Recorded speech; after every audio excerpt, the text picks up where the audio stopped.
നിങ്ങളുടെ ഇഷ്ട പരമ്പരകൾ എക്സ്ക്ലൂസീവായി സൺ നെക്സ്റ്റ് ആപ്പിലൂടെ തികച്ചും ഫ്രീ ആയി ഇപ്പോഴേ ആപ്പ് ഡൗൺലോഡ് ചെയ്യൂ.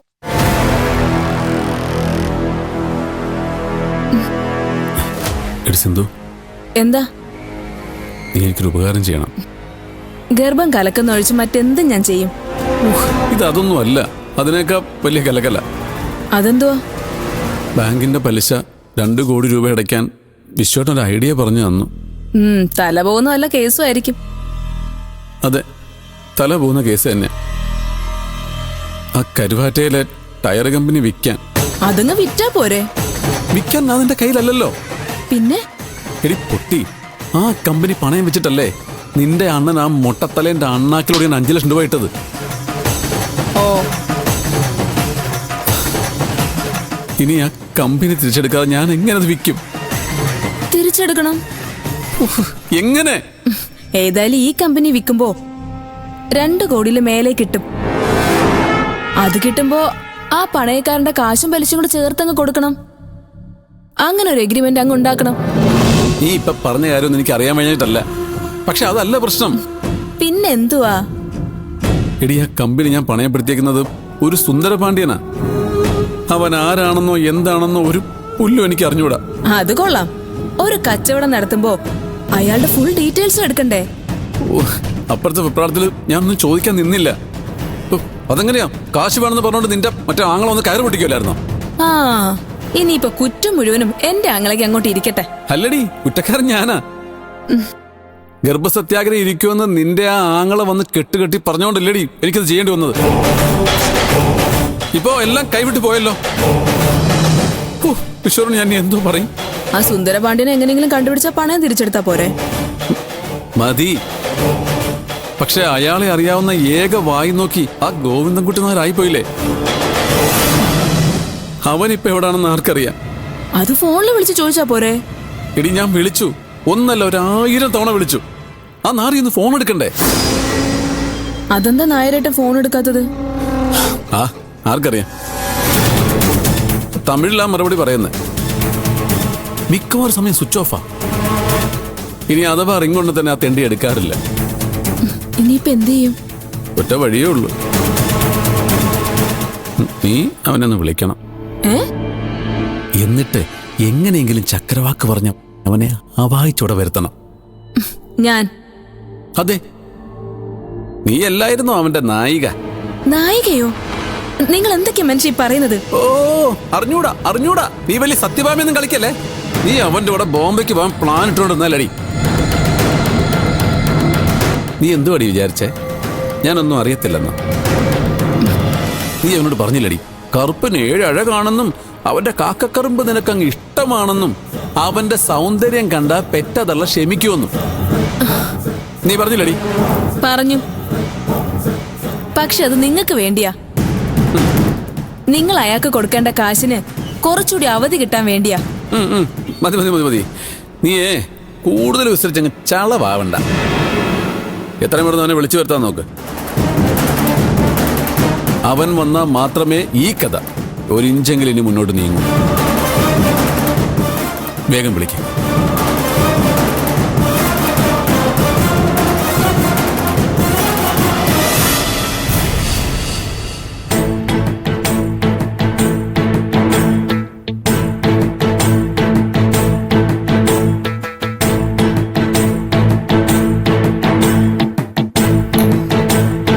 എന്താ പേര്?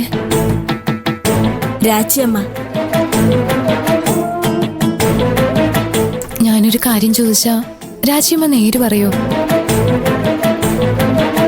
എന്നെ എന്തിനാ ഇവരിവിടെ കൊണ്ടുവന്നിരിക്കുന്നേ? തെരിയാതമ്മ. നിങ്ങൾ എന്തിനാ ഇങ്ങനെ ഭയക്കുന്നേ?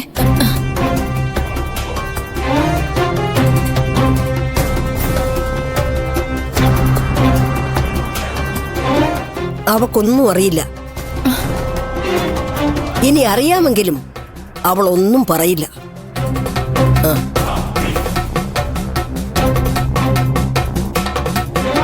രഘുരാമൻ നിന്നോട് പറഞ്ഞതല്ലേ മോളെ, സമയമാകുമ്പോ എല്ലാം നിന്നോട് പറയാമെന്ന്. പിന്നെ നീ എന്തിനാ ഇങ്ങനെ ധൃതിപ്പെടുന്നേ? ഏതായാലും ഞങ്ങൾ ആരും നിനക്കൊരു ദ്രോഹവും ചെയ്യുന്നവരല്ലെന്ന് നിനക്ക് ബോധ്യപ്പെട്ട് കാണുമല്ലോ. എല്ലാം നല്ലതിന് വേണ്ടി മാത്രമാണെന്ന് ധരിച്ചാ മതി. മോള് വേഗം കുടിച്ചൊരുങ്ങി വേഷം മാറി നല്ല സുന്ദരി കുട്ടിയായിട്ട് വാ. നമുക്കൊരിടം വരെ പോണം. എങ്ങോട്ട്?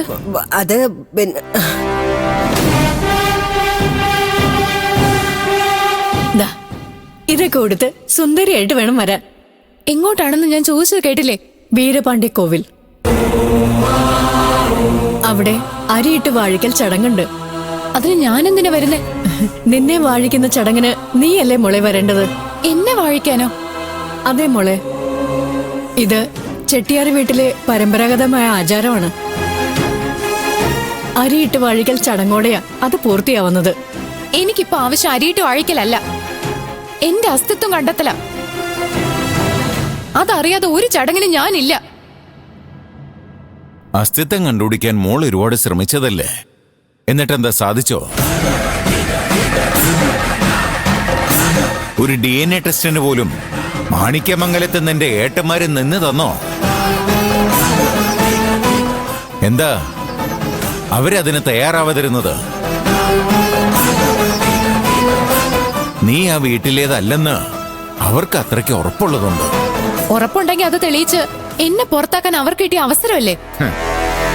അങ്ങനെ ഔദ്യോഗികമായി പ്രഖ്യാപിച്ച് നിന്നെ പുറത്താക്കിയാല് അതോടെ തീർന്നില്ലേ മാണിക്യമംഗലത്തെ സാമ്രാജ്യം? അപ്പൊ ഇലയ്ക്കും മുള്ളിനും കേടില്ലാത്തൊരു നടപടി അതിബുദ്ധിമാനായ വിശ്വനാഥനങ്ങ് തീരുമാനിച്ചു. ആ ടെസ്റ്റ് ഒരിക്കലും നടക്കാതിരിക്കാനുള്ള കുറുക്കുവഴികള് അയാൾ ഒപ്പിച്ചു. എന്താ ഞാൻ പറഞ്ഞത് സത്യമല്ലേ?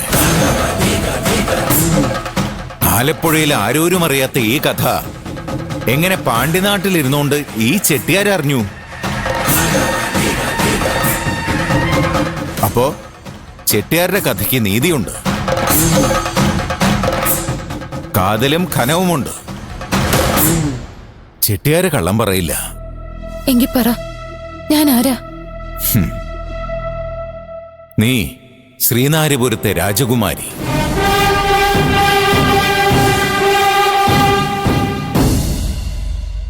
ചെട്ടിയാർ വീടിന്റെ കിടാവിളക്ക്.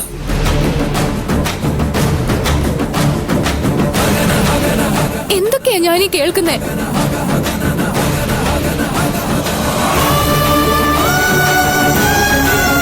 മോള് വേഗം തയ്യാറാവ്.